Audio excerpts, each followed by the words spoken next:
Seigneur, salutations à vous partout où vous vous trouvez. Merci de nous suivre par les ondes de la RTAS. Merci de nous suivre aussi par le moyen de YouTube. Nous bénissons le Seigneur pour cette opportunité qu'il nous donne de passer cette semaine sainte 2024. Nous avons dit que le thème que nous avons commencé depuis le dimanche, c'est la victoire de Dieu. Et aujourd'hui, nous avons un autre sous-thème, toujours relatif à ce grand thème, la victoire de Dieu. Et notre texte clé qui appuie notre thème, la victoire de Dieu, se trouve dans 1 Corinthiens, chapitre 15, le verset 57. 1 Corinthiens, chapitre 15, le verset 57, qui dit « Mais grâce soit rendue à Dieu, qui nous donne la victoire par notre Seigneur Jésus-Christ. » Amen. Dieu nous donne, et tout au long de cette semaine, il va nous donner la victoire par notre Seigneur Jésus-Christ. Et pour vous parler de la part de Dieu, je suis le major Joalfort Mos ou Wissana, commandant divisionnaire de la division de Pointe-Noire au Congo-Brazzaville. Avant donc d'entrer dans le vif du sujet, nous voulons prier. Éternel notre Dieu, nous venons à toi car tu es notre Dieu. Et toute cette semaine, nous sommes en train de nous rappeler tout ce que tu avais subi, tout ce qui s'était passé pendant la dernière semaine de ta vie sur terre. Viens aujourd'hui, Seigneur, une fois de plus, et parle-nous dans le nom puissant de Jésus. Amen. Comme rappel historique, nous savons dimanche, nous avons commémoré l'entrée triomphale de Jésus à Jérusalem. Lundi, c'est le Seigneur qui était allé dans le temple pour purifier le temple. Mardi, c'était une journée extrêmement très chargée pour le Seigneur. C'est ce jour-là que son autorité était remise en cause dans le temple. Ce jour-là, Jésus avait parlé en parabole et il s'était opposé aux chefs religieux. Des non-juifs demandèrent à voir Jésus. Jésus avait prononcé le mardi le discours sur le mont des Oliviers, et c'est le mardi que Judas aussi avait décidé de trahir Jésus. Alors le mercredi, la Bible ne dit pas ce que Jésus a fait ce jour-là. Le Seigneur était certainement resté à l'écart à Béthanie avec ses disciples. Et pendant que Jésus était à l'écart avec ses disciples, il y a un des disciples, un des apôtres qui s'était détaché. Satan entra en lui et il s'était détaché pour aller livrer Jésus entre les mains des principaux sacrificateurs. Voilà pourquoi aujourd'hui nous voulons nous entretenir sur ce thème, la victoire sur la trahison. La victoire sur la trahison. Oui, même lorsque il y a la trahison, avec Dieu, nous pouvons remporter la victoire. La lecture biblique se trouve dans Marc, chapitre 14, les versets 10 et 11. Marc, le chapitre 14, les versets 10 et 11. Il est écrit: Judas Iscariote, l'un des 12, alla vers les principaux sacrificateurs afin de leur livrer Jésus. Après l'avoir entendu, ils furent dans la joie et promirent de lui donner de l'argent. Et Judas cherchait une occasion favorable pour le livrer. Amen. Satan lui-même et tous ses acolytes cherchait un moyen de faire échouer la mission de Jésus sur terre. Nous nous rappelons, depuis la naissance, Satan avait menacé, de par Hérode, à éliminer l'enfant Jésus. Il n'avait pas pu. Juste après le baptême, le Seigneur est allé dans le désert où il passa 40 jours en train d'être tenté. Le diable voulait mettre fin à sa mission. Il n'avait pas pu. Et tout au long de son ministère, le diable était là, Satan était là, utilisant tout ce qu'il voulait utiliser pour faire échouer la mission du Seigneur. Il n'avait pas pu. Alors la décision qui était prise, c'est mettre fin à cette mission, c'est mettre fin au séjour du Seigneur sur cette terre. Il fallait donc l'arrêter, il fallait donc l'humilier, il fallait donc le tuer. Oui, bien-aimés, cela arrive aussi et peut aussi arriver à chacun de nous. Le diable et ses acolytes cherchent et chercheront toujours des moyens pour faire échouer ce que nous avons comme mission. Le diable aimerait bien que nous puissions aller d'échec en échec, que nous puissions aller de défaite en défaite, que nous ne puissions pas réussir dans ce que nous sommes en train de faire, dans ce que tu es en train de faire. Et s'il n'y parvient pas, il peut même décider à écourter ta vie sur cette terre. Il peut tout simplement décider que tu puisses t'en aller afin qu'il puisse jubiler, tout simplement parce que ta présence dérange, parce que ta réussite dérange, parce que ce que tu es en train de faire dérange. Le diable n'a pas changé de stratégie. Il utilise les mêmes stratégies qu'il avait utilisées pour le Seigneur. Ceux qui en réalité devraient soutenir le ministère de notre Seigneur Jésus-Christ, on parle là des principaux sacrificateurs. Autrement dit, les descendants de Aaron, parce que Aaron est considéré comme l'un des premiers sacrificateurs. Donc ceux-là qui devraient soutenir le ministère de Jésus, parce que Jésus, c'est Dieu qui s'était incarné, donc Dieu est venu sur terre.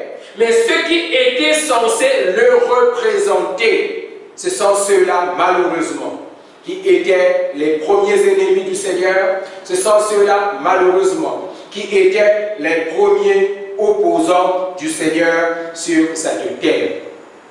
Pour notre enseignement de ce jour, 3 points vont nous aider. Le premier point, nous allons parler de la trahison. Qu'est-ce que la trahison? Le deuxième point, nous allons parler des causes de la trahison. Et le troisième et dernier point, nous parlerons de comment vaincre la trahison. Alors, s'agissant du premier point, qu'est-ce que la trahison? Selon les psychiatres, il existe 5 blessures de l'âme.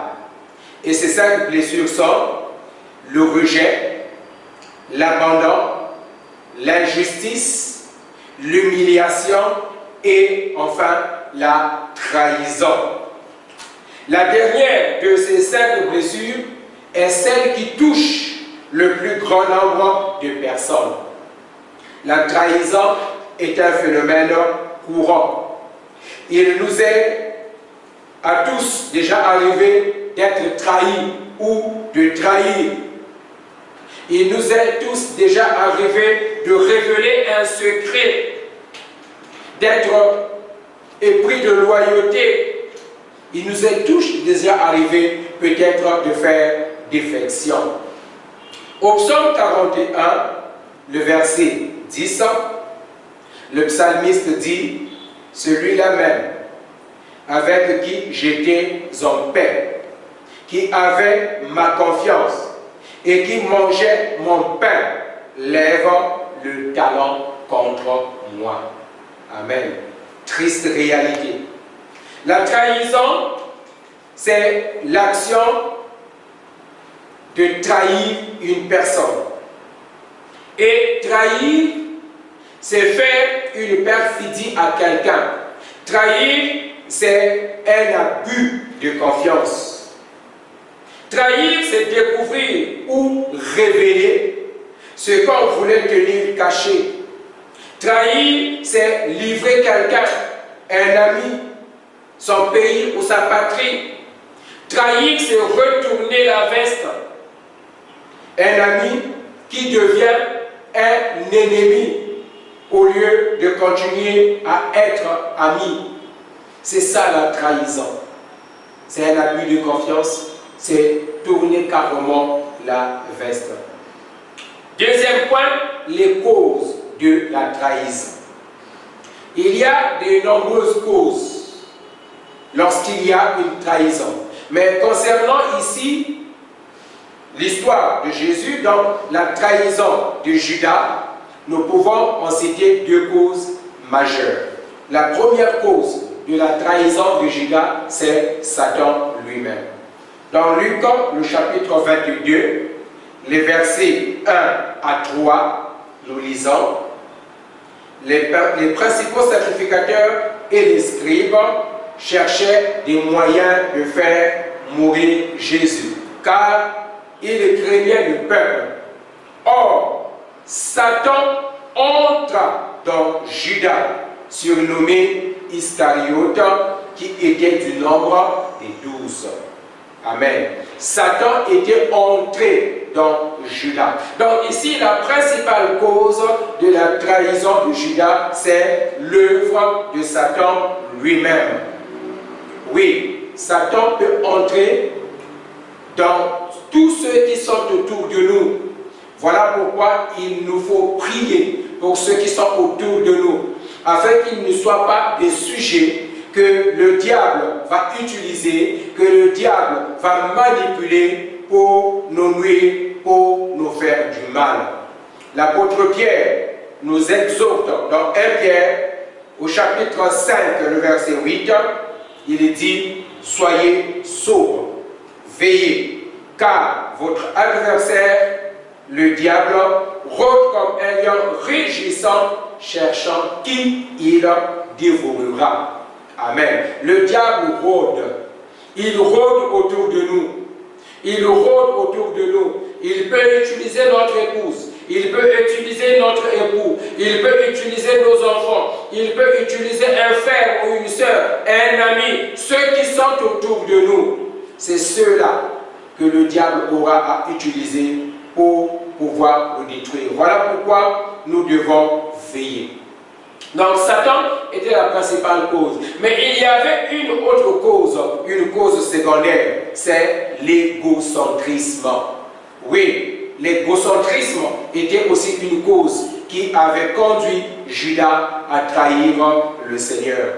L'égocentrisme, c'est la tendance à ramener tout à soi-même. C'est la tendance à se sentir au centre du monde. L'égocentrisme, c'est une tendance qui fait penser à quelqu'un qu'il n'y a que lui qui compte. Les autres ne comptent pas. Pour étayer ceci, nous pouvons lire dans Jean, le chapitre 12, les versets 3 et 6. Ou encore 3 à 6. Parce que nous allons lire les 4 versets 3, 4, 5 et 6. Marie, ayant pris une livre d'un parfum de nard pur de grand prix, oignit les pieds de Jésus, et elle lui essuya les pieds avec ses cheveux. Et la maison fut remplie de l'odeur du parfum. Un de ses disciples, Judas Iscariote, fils de Simon, celui qui devait le livrer, dit: pourquoi n'a-t-on pas vendu ce parfum 300 deniers pour les donner aux pauvres? Il disait cela, non qu'il se mit en peine des pauvres, mais parce qu'il était voleur et que, tenant la bourse, il prenait ce qu'on y mettait. Amen. Voilà qu'on est en train de oindre du parfum le Seigneur, Judas dit, ça c'est du gaspillage. On pouvait prendre ce parfum et le vendre. Prendre cet argent, donner aux pauvres. Mais au fond, ce n'était pas le souci des pauvres qui était son principal problème. Mais son principal problème, c'est parce que tenant la bourse de tous, tenant la bourse de tout le groupe, il voulait qu'on vende, qu'on prenne cet argent, qu'on mette dans la caisse pour que lui puisse se servir. Donc, son intérêt à lui passait avant l'intérêt de tous les autres. Oui, souvent, les gens nous entourent par intérêt. On dit toujours que l'intérêt guide l'homme.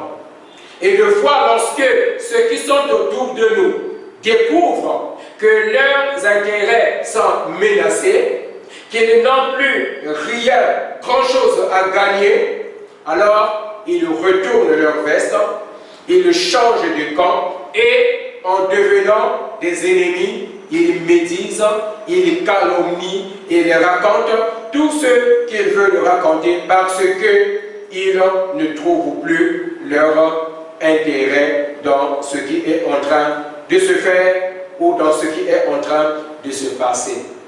Oui, la réalité du monde d'aujourd'hui n'est pas différente du monde d'hier. C'est une réalité dans la société d'aujourd'hui aussi. C'est une réalité dans l'Église, corps du Christ aussi aujourd'hui. Oui, les gens cherchent toujours leur intérêt. Et quand leurs intérêts sont menacés, ils sont prêts à tout. Jusqu'à vouloir même que le ciel tombe sur tout le monde, afin qu'eux-mêmes aussi disparaissent. En fait, ou c'est eux ou rien du tout.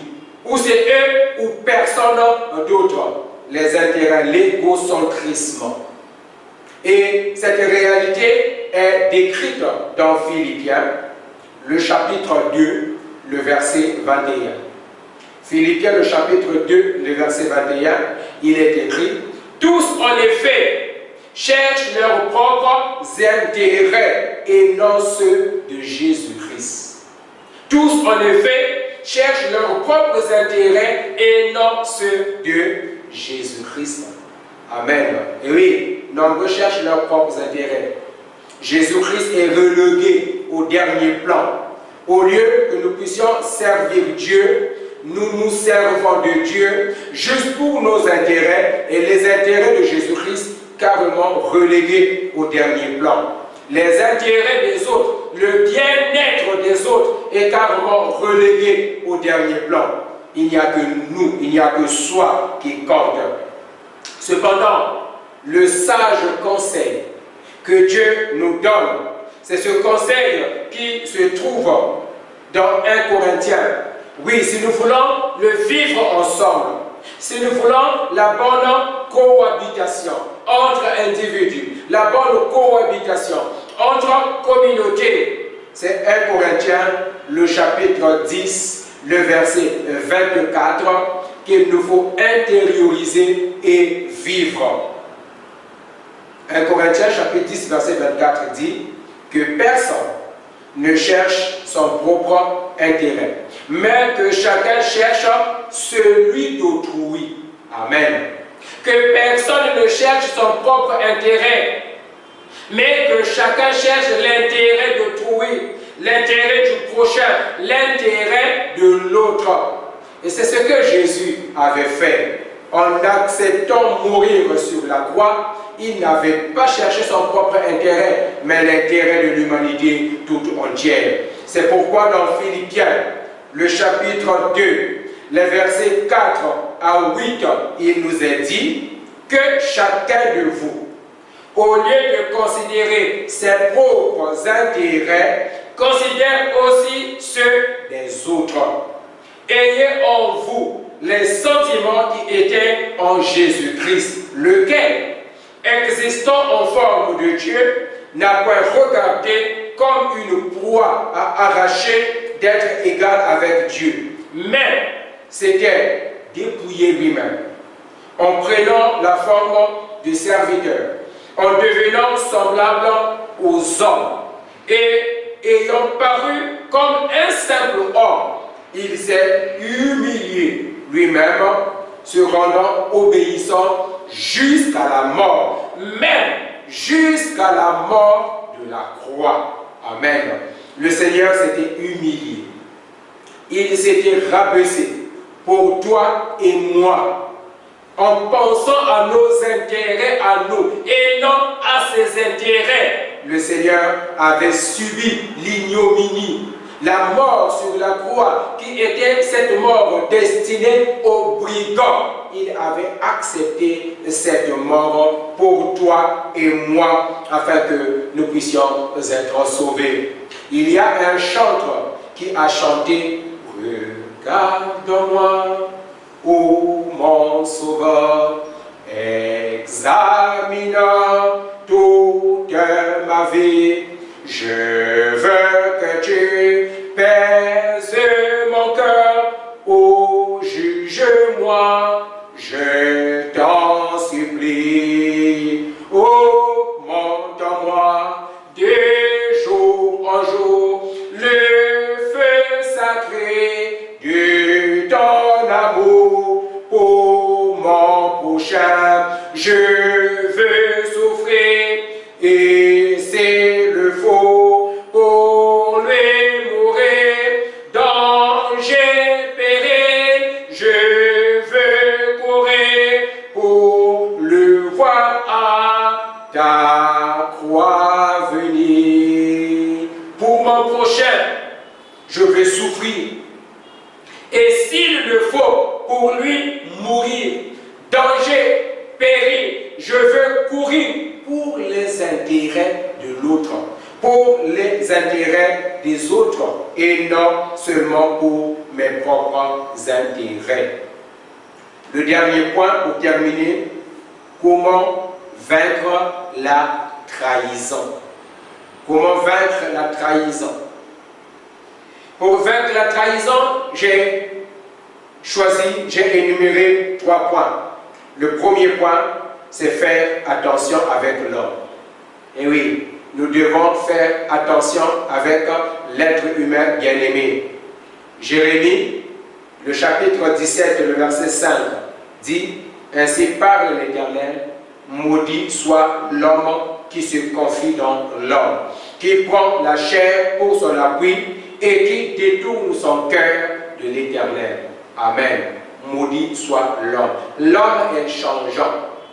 Si nous plaçons notre confiance en l'homme, évidemment, nous subirons la trahison parce que l'homme est ce qu'il est. Le cœur de l'homme, nul ne peut le guérir, nul ne peut le comprendre. Jérémie chapitre 17, le verset 9 dit, le cœur est tortueux par-dessus tout et il est méchant. Qui peut le connaître? Le cœur de l'homme est méchant. Voilà pourquoi nous devons faire extrêmement attention avec l'homme. Deuxième point, pour vaincre la tentation, nous devons placer toute notre confiance en Dieu. Nous devons faire confiance en Dieu.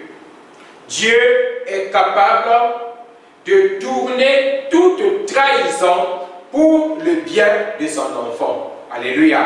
Il est capable.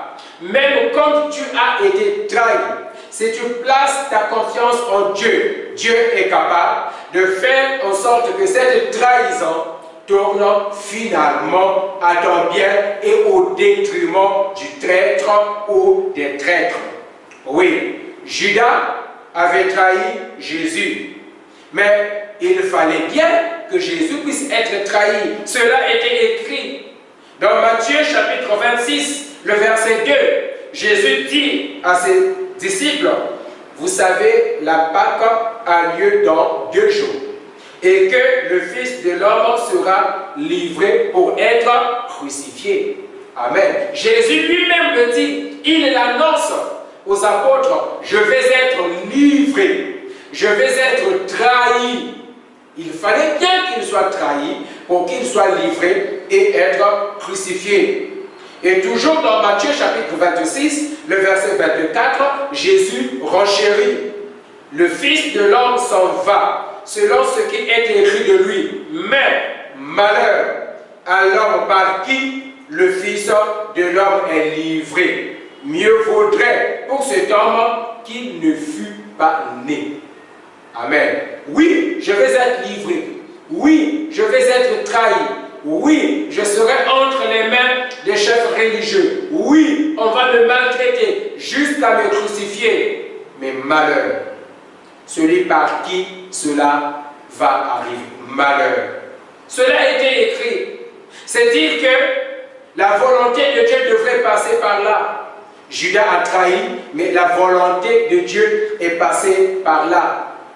Si l'on regarde dans l'Ancien Testament avec Joseph, dans Genèse, le chapitre 37, le verset 26, quand Judas, c'est toujours Judas, quand Judas, l'un des frères de Joseph, avait vendu son petit frère Joseph comme esclave, Joseph est allé en Égypte, mais Dieu s'était servi de cette trahison pour que Joseph devienne la deuxième personnalité d'Égypte. Alléluia.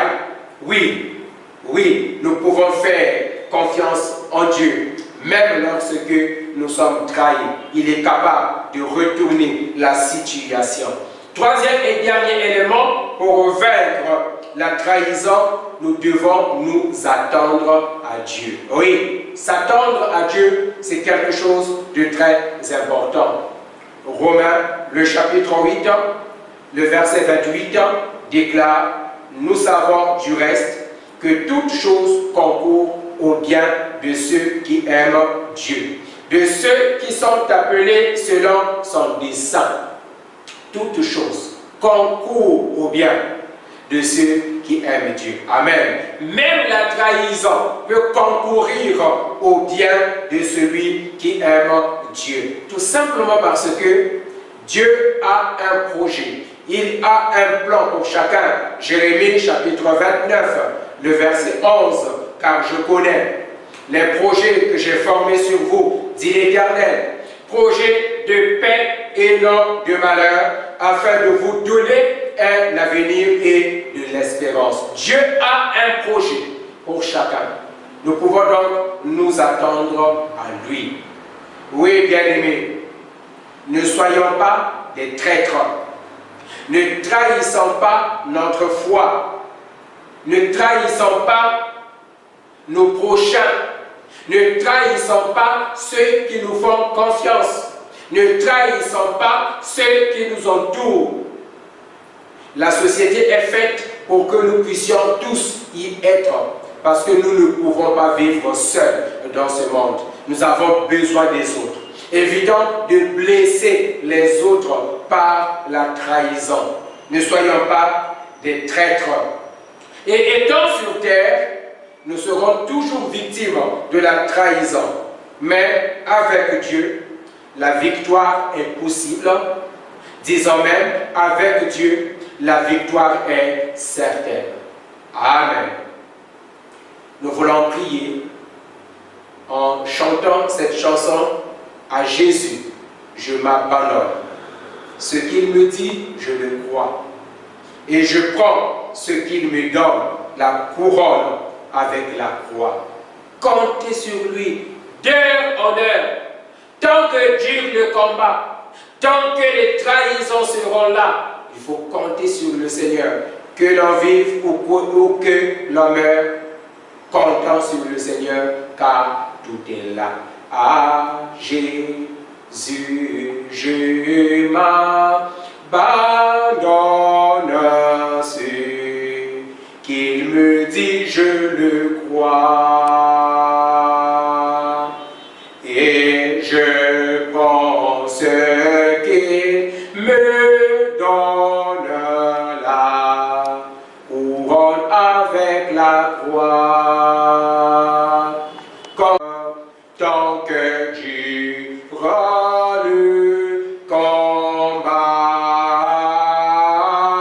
que l'on vive ou que l'on meure, comptez sur lui, tout est là. Éternel qui est là. Seigneur, nous te prions pour nos ennemis, que tu puisses pardonner à nos ennemis. Pardonne-leur, comme tu l'avais dit sur la croix, car ils ne savent pas ce qu'ils font. Seigneur Dieu Tout-Puissant, tu as un plan pour mon frère qui m'écoute, pour ma sœur qui me suit. Tu as un plan pour chaque être humain. Et permets que malgré les blessures de la vie, malgré les objections, malgré les oppositions, malgré les attaques multiples de Satan lui-même et de ses acolytes, que ton plan merveilleux, que tu avais planifié pour mon frère qui me suit, pour ma soeur qui me suit, que ce plan puisse se concrétiser. Oui, Seigneur, que ta volonté soit faite dans chacune de nos vies.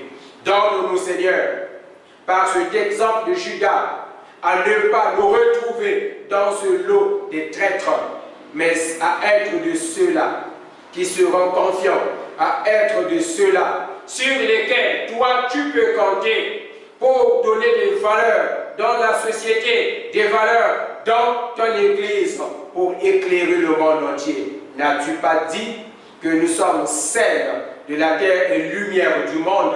Jésus, viens nous aider et viens nous soutenir afin que nous puissions continuer à te faire confiance, continuer à nous attendre à toi, toi le Dieu de grâce. Que ta paix soit sur chacun de nous, dans le nom puissant de Jésus.